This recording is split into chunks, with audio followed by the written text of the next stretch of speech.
প্রতিবন্ধকতাকে জয় করে স্বপ্নের পথে খেরোয়াল হেমব্রম। লক্ষ্য স্থির থাকলে কোনো প্রতিবন্ধকতায় যে সফলের পথে বাধা হয়ে দাঁড়াতে পারে না তারই জীবন্ত প্রমাণ অযোধ্যা পাহাড়ের কোলে থাকা পুরুলিয়ার আরশা ব্লকের প্রত্যন্ত কলাবনী গ্রামের বিশেষভাবে সক্ষম ছাত্র খেরোয়াল হেমব্রম। জন্ম থেকেই শারীরিকভাবে বিশেষভাবে সক্ষম খেরোয়াল হাতের বদলে পা দিয়ে লিখেই পড়াশোনা চালিয়ে যাচ্ছে। শিরকাবাদ উচ্চ মাধ্যমিক বিদ্যালয় থেকে পড়াশোনা করে সে বর্তমানে আহারা উচ্চ মাধ্যমিক বালিকা বিদ্যালয়ে পরীক্ষার কেন্দ্রে উচ্চ মাধ্যমিকের চতুর্থ সেমিস্টারের পরীক্ষা দিচ্ছে। পা দিয়ে খাওয়া লেখা খেরোয়াল ইতিমধ্যেই মাধ্যমিকে 280 নম্বর পেয়ে উত্তীর্ণ হয়েছে। এরপর উচ্চ মাধ্যমিকে ভালো ফলাফলের লক্ষ্যে কঠোর পরিশ্রম চালিয়ে যাচ্ছে সে। শিক্ষক শিক্ষিকা থেকে শুরু করে পরিবার ও প্রশাসনের সহযোগিতায় পরীক্ষার জন্য বিশেষ ব্যবস্থা করা হয়েছে। আরশা পঞ্চায়েত সমিতির উদ্যোগে যাতায়াতের সুবিধাও দেওয়া হয়েছে। আজ খেরোয়াল শুধু কলাবনী গ্রামের নয়, গোটা জঙ্গল মহলের গর্ব। আজকে তুমি পরীক্ষা দিচ্ছ উচ্চ মাধ্যমিকে, কি পরীক্ষা আছে তোমার? বাংলা বাংলা পরীক্ষা।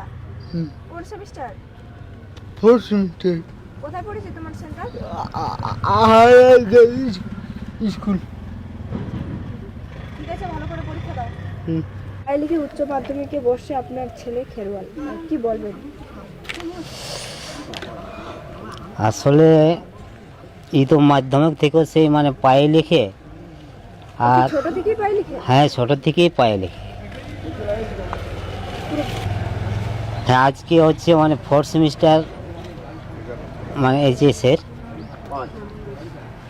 তো এই মানে আসা যাওয়ার জন্য মানে ব্লক থেকে ব্যবস্থা করে দিয়েছে মানে খেরোয়ালকে। হ্যাঁ,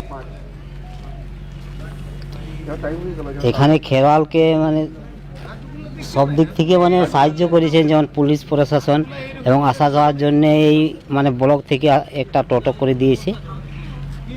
সেন্টার কোথায় পড়েছে? সেন্টারটা হচ্ছে আরা গার্ল স্কুলে পড়েছে। কি জন্মগত থেকে এইভাবে লেখা? হ্যাঁ, ইয়ার মানে জন্মগত থেকেই মানে ছোট থেকে সেই পায়ে খায় আর পায়ে লেখে। কতটা খুশি হচ্ছেন বাবা হয়ে আপনার ছেলে পরীক্ষা? খুশিটা তা আমার চেয়েও মানে মানে যারা দেখছে ওদেরও একটু বেশি খুশি, এবং মানে ওনাদেরকে বলবো একটু আশীর্বাদ দিলে ভালো হবে, যাতে হ্যাঁ। কি নাম আপনার? আমার হচ্ছে অজিত হেমব্রম, গ্রাম কলাবনী।